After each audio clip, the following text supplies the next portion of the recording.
Itu kenapa lembaga-lembaga kita nggak bagus? Ya boleh jadi kita-kitanya nih. Ya. Baca Qurannya bagaimana? Sholatnya bagaimana? Puasa sunnahnya bagaimana? Ya. Jadi kalau nggak kuat ruh Islamnya itu, bagaimana kita bisa menguatkan ruh Islam dari bawahan-bawahan kita? Ini harus menjadi spirit kita. Yang berikutnya apa Bapak Ibu? Nah ini kata Tuhan, Tuhan seringkali memberi cobaan kepada kita tidak pernah melebihi kemampuan hamba-Nya. Manusia seringkali memberi cobaan kepada orang lain melebihi kemampuan kemanusiaan. Jadi berat banget kita. Kita jadi guru ngasih tugas melebihi kemampuan siswanya. Jadi jadi pejabat kadang-kadang di luar kendali kemampuan dari bawahan kita. Padahal Allah la yukallifullahu nafsan illa wus'aha. Allah memberi cobaan sesuai kemampuan kita. Tapi kita kadang ngasih ujian itu kepada orang lain melampaui kemampuan dari bawahan-bawahan kita. Orang yang suka beramal adalah orang yang mengerti agama. Orang yang suka berhitung adalah orang yang senang matematika.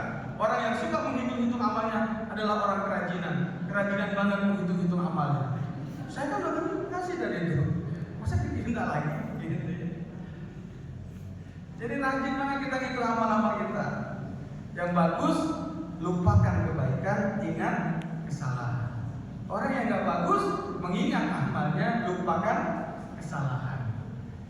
Nah, berikutnya Bapak Ibu yang berbahagia, supaya Allah yang senantiasa menganugerahkan keberkahan kepada kita mampu meraih keberkahan itu, tugas kita profesional dan proporsional. Bagaimana caranya agar kita senantiasa profesional dan proporsional? Recharging mindset. Wajib bagi kita itu recharging mindset. Ya, mindset kita itu jangan berada di sini-sini terus. Kenapa? Kesuksesan adalah 95% mindset, 5% strategi. Kesalahan banyak orang menjadikan 5% mindset dan 95% strategi. Jadi kita banyak strategi, mindsetnya nggak dirubah. Gimana mau? Saya lupa ya, saya pakai begini. Baru kali ini saya ngaji pakai begini nih. Ini orang Batak nyaru Melayu. Baru ingat saya, oh iya, bukan picir bukan. Kata Ustaz Taufik tadi, pakai inilah sekali-kali. Ini pertama kalinya saya ceramah pakai baju begini. Nyaru lah, jadi orang Melayu Batak, nyaru Melayu. Nah, mindset itu harus dibangun, Bapak Ibu. Berubah. Gimana caranya? Banyak baca. Negeri kita ini mayoritas Muslim, tapi minat baca warganya, rakyatnya dalam urutan ke-60. Dari negara-negara yang ada, kita masuk ke urutan ke-60. Yang pertama mana? Yang pertama Finlandia. Negara terbaik di dunia dalam bidang pendidikan. Paling bahagia katanya di dunia. Ya, indeks kebahagiaan Finlandia itu nomor pertama di dunia. Perpustakaan buka 24 jam. Banyak orang-orang tua itu belajar di perpustakaan Finlandia. Ya, bahkan mereka belajar digitalisasi, datangnya ke perpustakaan. Di Indonesia tempat yang tidak pernah dikunjungi adalah perpustakaan. Beda, begitu saja. Saya kemarin ke Manchester University, satu-satunya perpustakaan yang terlengkap kitab-kitab Islaminya, bahkan mengalahkan Alexandria, perpustakaan Alexandria di Mesir. Jadi perpustakaan Manchester University yang punya orang Inggris itu lebih lengkap daripada perpustakaan Alexandria yang punya orang Islam di Mesir sana. Coba. Minat baca kita rendah sekali. Karena itu warga kita Muhammadiyah itu wajib baca, Pak. Wajib baca. Jadi kadang-kadang kita nih guru-guru kita dapat sertifikasi bukan beli buku, beli mobil. Ya. Yang di Jakarta lebih banyak nikah lagi, Bu. Jadi ketika mereka naik sertifikasi malah nikah lagi, Ustaz. Pada saat pandemi kemarin dipotong, sertifikasinya ketahuan punya bini di apartemen A, B, C, D, stres. Ya.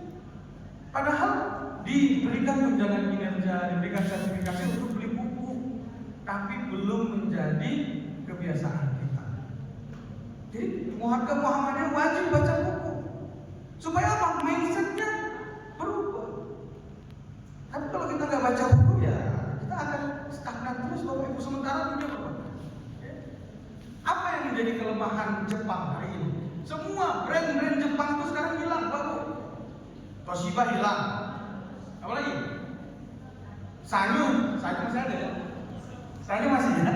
Toshiba, Fuji, Hitachi udah hilang. Kenapa? Mereka nggak belajar, nggak baca. Ya. Seolah-olah yang hebat itu hanya orang-orang tua. Anak-anak muda juga hebat kalau mereka punya kemampuan baca yang kuat. Yang kedua apa? Tontonan harus berkualitas. Jangan nonton drakor terus. Ya. Si Jong dan segala macam saya nggak hafal itu yang Korea itu ya. Yang berikutnya apa? Pergaulan berkualitas. Nah ini Bapak, ini buku-buku yang kita tulis. Ya, kami di Kebayoran Baru tulis buku ini. Selama Ramadan saya nulis, saya kirim, kumpulin jadi buku. Ya, tulisan. Jadi tulis, kemudian nanti dikumpulkan. Jadi nggak berasa, tidak jadi buku. Ya. Jadi, buku-buku yang kita tulis nih Bapak Ibu. Kemudian apa? Ini tontonan. Kalau kita sempurnakan niat, maka Allah akan menyempurnakan pertolongannya.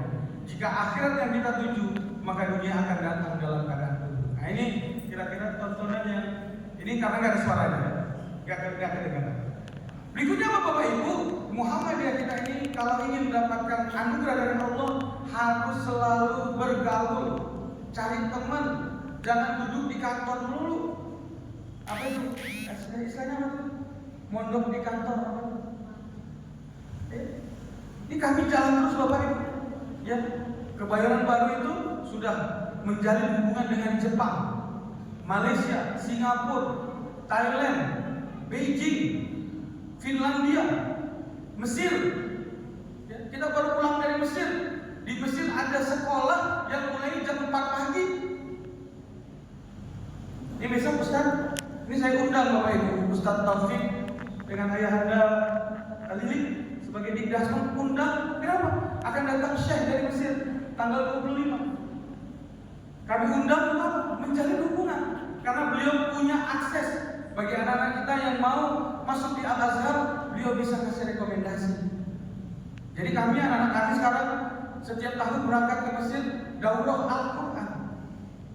Ya, daurah Al-Quran 3 minggu di Mesir, kemudian 1 minggunya pulang mereka umroh. Dan mereka yang mau masuk ke Al-Azhar dapat rekomendasi dari Syekh Muhammad Mustafa. Jadi kalau besok gak datang saya yang mana Ustaz? Ya. Anak-anak SMA kita yang mau kuliah di Mesir, kalau sekolah di pesantren masuk Al-Azhar itu mah biasa.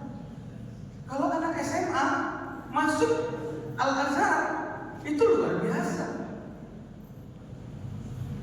Ya. Jadi begitu Ustaz, datanglah. Ya. Tanggal 26 surat sudah saya sampaikan. Bergaul, jangan mondok di sini aja Ustaz, jalan-jalan. Besok tanggal 18 sampai 25 kami ke Australia, ke Melbourne. Untuk kemana? Ke Muhammadiyah Australia College. Ikut Ustaz, mau ikut Ustaz? Jangan di sini aja. Ini PCM terbaik sedunia akhirat. Kalau pergaulannya di sini saja, mau jadi apa Ustaz? Ya, jadi setiap tahun pimpinan-pimpinan cabang harus keluar Bapak, melihat perubahan dunia. Dunia sudah berubah luar biasa. Jadi tanggal 18 sampai 25 besok kami ke Australia, ke Muhammadiyah Australia College, dan bulan November kami berangkat ke Kanada. Untuk apa? Belajar. Muhammadiyah harus menguasai dunia. Muhammadiyah sekarang banyak PCIM. Tahun 2026 kami akan berangkat ke Polandia. Di Polandia ada sekolah akhlak, padahal bukan Islam, tapi ada sekolah akhlak di sana. Ustaz Ilyas mau ikut ke Polandia Ustaz? Insyaallah. Kalau dari Aika Nopan yang bukan PCM terbaik